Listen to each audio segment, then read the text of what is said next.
Le mendiant, un pauvre homme passait dans le givre et le vent. Je cognai sur ma vitre, il s'arrêta devant ma porte, que j'ouvris d'une façon civile. Les ânes revenaient du marché de la ville, portant les paysans accroupis sur leurs battes. C'était le vieux qui vit dans une niche au bas de la montée et rêve, attendant, solitaire, un rayon du ciel triste, un liard de la terre.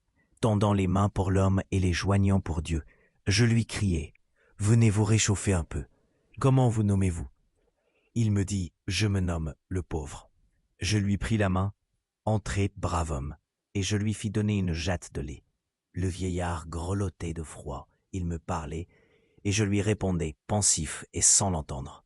Vos habits sont mouillés, et dis-je, il faut les étendre devant la cheminée. Il s'approcha du feu, son manteau tout mangé des vers et jadis bleu. Étalé largement sur la chaude fournaise, piqué de 1000 trous par la lueur de braise, couvrait l'être et semblait un ciel noir étoilé. Et pendant qu'il séchait ce haillon désolé, d'où ruisselait la pluie et l'eau des fondrières, nous pensions que cet homme était plein de prières, et je regardais sourd à ce que nous disions, Sagure où je voyais des constellations. Victor Hugo, Le Mendiant, Les Contemplations, livre 5, 1256. Question 36, réponse C. L'introspection méditative du poète sur le destin du mendiant. Ni pittoresque et tragique, ni apitoyé, trop sentimentant, condescendant, ni désespéré, trop dramatique, pessimiste. Question 37, réponse C. Il s'agit d'un adjectif antéposé qui met en relief la misère absolue du mendiant. L'adjectif antéposé pauvre met en relief la misère totale du mendiant dans sa condition physique et matérielle. Question 38, réponse C. Charitable, hospitalier, affable, aimable. Il n'est pas hostile. Question 39, réponse B. C'est le soir, le froid, le vent qui souffle fort, comme le montre l'assonance en V. Soir car au vers 4, les ânes revenaient du marché de la ville. L'assonance en V, givre, vent, revenait ville. Question 40, réponse E. Étoilé, prière, fondrière, ciel. Ces mots font partie du champ lexical de l'élévation, de la spiritualité et du destin. Question 41, réponse D. À une transfiguration élogieuse de l'image du mendiant. Question 42, réponse D. Le cadre spatio-temporel, le dialogue, la description. Le poème s'ouvre sur un cadre, givre-vent, vitre, porte, narché, niche, et une description détaillée. Le mendiant, ses habits, mais aussi le dialogue pour renforcer ce réalisme. Question 43, réponse D. Animalisation du mendiant, rejeté par la société humaine. Les vers 6 et 7 décrivent le mendiant. C'était le vieux qui vit dans une niche qu'au bas de la montée et rêve, attendant, solitaire. Le mendiant est marginalisé, oublié, réduit à survivre dans des conditions animales. L'humanisation viendrait après. Question 44, réponse D. C'est un pléonasme qui met en relief l'hospitalité du poète. Parce que brave homme, dans ce contexte, souligne surtout l'acte d'accueil, donner du pain, la générosité envers le mendiant, l'ouverture de la porte et pléonasme redondance. Question 45, réponse C. La forme factitive, le verbe faire est utilisé pour exprimer le fait de faire quelque chose à quelqu'un. Et je lui fis donner une jatte de lait signifie et je fis en sorte que quelqu'un lui donne. C'est la forme factitive, faire plus infinitif. Question 46, réponse C.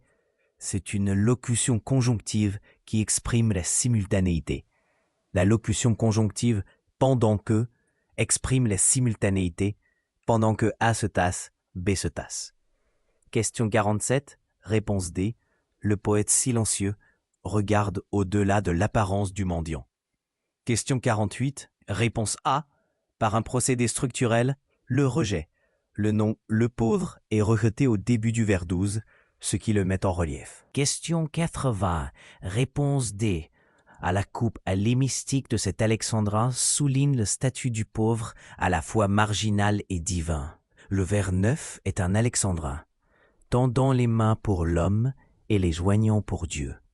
La coupe alémistique 6-6 sépare clairement les deux actions et les deux destinataires, l'homme, Dieu, soulignant la double nature du mendiant, mendiant terrestre et figure spirituelle. Question 50, réponse E. Aucun des choix proposés n'est juste. Question 51, réponse C. À l'alternance récit, description et discours. Question 52, réponse A. La dramatisation et le dynamisme de la narration. Le dialogue direct, vers 11 et 13, introduit une pause, un échange. Je lui criai, il me dit, je lui pris la main, ce qui dramatise et rend l'échange plus dynamique. Question 53, réponse B. C'est un alexandrin avec synérèse sur constellation, qui compte 5 syllabes. La synérèse est nécessaire pour que le vers soit un alexandrin. La diérèse ferait déborder le vers d'une syllabe. Réponse B. Attribuer une dimension hyperbolique au manteau pour souligner la divinité du mendiant. La métaphore à ciel noir étoilé, la bure usée confère une dimension cosmique et sublime à un vêtement misérable. L'hyperbole, exagération, met en relief la grandeur morale et spirituelle du mendiant. Question 55, réponse D. S'inspirer d'une scène prosaïque et la transfigurer par le pouvoir du langage poétique pour faire l'éloge du pauvre. La scène est prosaïque, givre, mendiant, abyssale, mais elle est transfigurée. Il est plein de prières. Sa bure est un ciel noir étoilé, faisant l'éloge du pauvre. Nous arrivons à la 4e grande section de l'examen, le théâtre. Nous allons étudier un extrait de l'illusion comique de Pierre Corneille. Prudemment, à la recherche de son fils Clindor, vient consulter le magicien Alcandre. Celui-ci tire un rideau et montre au père quelle a été la vie de son enfant. Dans cette scène, Prudemment découvre qu'il a en fait assisté à une représentation théâtrale, jouée notamment par son fils. Texte, acte 5, scène 5. Adieu, je vais mourir, puisque mon fils est mort. Ici on relève la toile, et tous les comédiens paraissent avec leur portier qui comptent de l'argent sur une table et en prennent chacun leur part. Prudemment, que vois-je chez les morts compte-t-on de l'argent? Alcandre, voyez si pas un d'eux s'y montre négligent. Prudemment, je vois Clindor, ô Dieu, quelle étrange surprise! Je vois ces assassins, je vois sa femme Élise. Quel charme en un moment étouffe leur discord, pour assembler ainsi les vivants et les morts. Alcandre, ainsi sont les acteurs d'une troupe comique. Leurs poèmes récités partagent leurs pratiques. L'un tue et l'autre meurt, l'autre vous fait pitié. Mais la scène préside à leur inimitié. Leurs vers font leur combat, leur mort suit leurs paroles. Et sans prendre intérêt en pas une de leurs rôles, le traître et le trahi, le mort et le vivant, se trouvent à la fin amis comme devant. Prudemment, mon fils comédien? Alcandre, un art si difficile? Prudemment, j'ai pris sa mort pour vraie avec ce n'était que feinte, mais je trouve partout même sujet de plainte. Trahi par cette gloire et ce haut rang d'honneur, où le devait monter l'excès de faux bonheur? Alcandre, cessez de vous en plaindre. À présent le théâtre est un lieu si haut que chacun l'idolâtre, et que votre temps voyait avec mépris, est aujourd'hui l'amour de tous les bons esprits, l'entretien de Paris, le souhait des Provences, le passe-temps de tous les plus doux de nos princes, le plaisir des grands et le plaisir des grands. Il tient le premier rang parmi leurs passe-temps. Venez-vous-en de cette erreur commune et ne vous plaignez plus de sa bonne fortune. Prudemment, je n'ose plus m'en plaindre et vois trop de combien le métier qu'il a pris est meilleur que le mien. Corneille, l'illusion comique, 1936. 56. Réponse D. La tragicomédie. L'illusion comique est une tragicomédie, genre théâtral hybride. Elle débute dans le registre de l'enchantement et du merveilleux. Prologue avec Alcandre. Se poursuit avec un récit d'aventure et d'amour contrarié, comédie et tragédie, et se termine par une comédie, le dénouement des comédiens. Question 57, réponse D. La scène d'une représentation théâtrale enchâssée dans la pièce de Corneille. Question 58, réponse C. Une didascalie. Les phrases en italique lignes 2 et 3 sont des indications scéniques destinées aux metteurs en scène et aux acteurs, non prononcées par les personnages. Question 59, réponse B. Prix-Daman ignore les artifices du théâtre. Question 60, réponse C. Didactique. Question 61, réponse B. Le Deus ex machina. Le Deus ex machina est un procédé théâtral qui introduit un élément extérieur, souvent divin ou surnaturel, pour dénouer l'intrigue. Alcandre, magicien, apparaît et montre à Prix-Daman la vie de son fils. Question 62, réponse A. La vie conviviale de la troupe et l'amitié des comédiens. Question 63, réponse C. Un métier indigne. Question 54, réponse A. Troupe, poème, scène, théâtre. Ces termes se retrouvent dans l'extrait. Troupe, théâtre.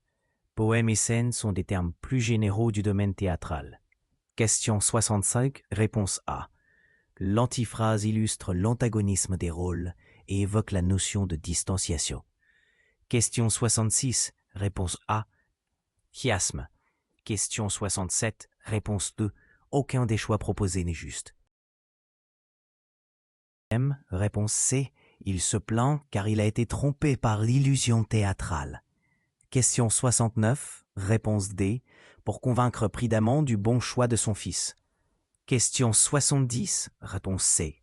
Il doit renoncer à dissuader son fils de poursuivre sa carrière de comédien. Question 71, réponse C. Grâce. Le terme charme, vers 8, fait référence à une beauté ou une qualité qui attire et séduit. Question 72, réponse D. Renforcer l'illusion théâtrale et montrer la magie au théâtre. La présence du magicien Alcandre a pour but de créer l'illusion théâtrale. Il est là pour montrer le pouvoir du théâtre à transformer la réalité. Question 63, réponse C. Que vois-je? Chez les morts compte-t-on de l'argent? Cette phrase est la preuve de la confusion de Prix-Daman entre la vie réelle et l'illusion théâtrale.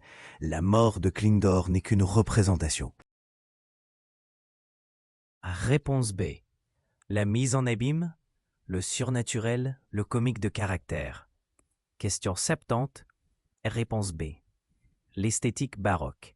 L'illusion comique est caractéristique de l'esthétique baroque, début du XVIIe siècle, qui privilégie l'illusion, le jeu sur les apparences, théâtre dans le théâtre. Nous allons maintenant clore l'examen avec la dernière section, celle des sciences du langage. Question 76, réponse E, aucun des choix proposés n'est juste. Question 77, réponse E, aucun des choix proposés n'est juste. L'ouvrage fondamental de Ferdinand de Saussure est le cours de linguistique générale, publié après sa mort par ses élèves en 1916. Question 78, réponse D, le signe linguistique. Le concept central du structuralisme saussurien est le signe linguistique, composé de deux faces inséparables, le signifiant, image acoustique, et le signifié concept. Question 79, réponse B, la compétence linguistique. Noam Chomsky, père de la grammaire générative et transformationnelle, a introduit les concepts de compétence, connaissance innée et implicite de la langue, et de performance, utilisation effective de la langue. Question 80, réponse C, John Austin. Voilà, nous touchons à la fin de cette session marathon. J'espère que cette analyse détaillée des questions vous a été profitable pour préparer votre concours. Si vous avez des questions supplémentaires ou souhaitez approfondir un point, n'hésitez pas à laisser un commentaire. À très bientôt pour de nouvelles vidéos. Salut à tous.